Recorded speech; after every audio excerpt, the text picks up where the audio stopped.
এই পৃথিবীতে সৌন্দর্যের সবচেয়ে উপকরণ, সর্বশ্রেষ্ঠ সৌন্দর্যের বস্তু, আরামের বস্তু, এই পৃথিবীর সবচেয়ে আনন্দের শ্রেষ্ঠতম উপকরণ এই মাটির পৃথিবীতে কি? একজন হালাল স্ত্রী, একজন পবিত্র নারী। যুয়্যিনা লিন-নাসি হুব্বুশ শাহাওয়াত মিনান নিসা, এক নাম্বার। এটি প্রথম আল্লাহ বলছে, রাসূলুল্লাহ সাল্লাল্লাহু আলাইহি ওয়াসাল্লাম বলছে, তাকওয়ার পরে, তাকওয়া অর্থাৎ কোন ব্যক্তি আল্লাহকে ভয় করে, এই নিয়ামত যদি কারো মধ্যে থাকে, তো এর পরে কোন ব্যক্তির ২ নম্বর শ্রেষ্ঠ নিয়ামত কি? নবী বলছে আল মারআতুস সালিহা, একজন নেককার স্ত্রী।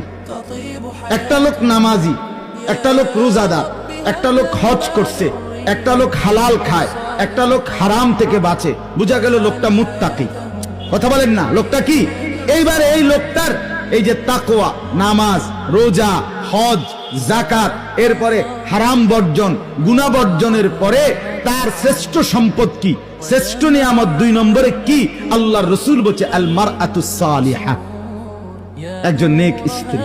এই যে সঙ্গী, এই জোড়া, তার জোড়াটা তার স্ত্রী, তার স্ত্রী তার শ্রেষ্ঠ সম্পদ। আদ-দুনিয়া মাতাউন ওয়া খায়রু মাতাইহা আল মারআতুস সালিহা।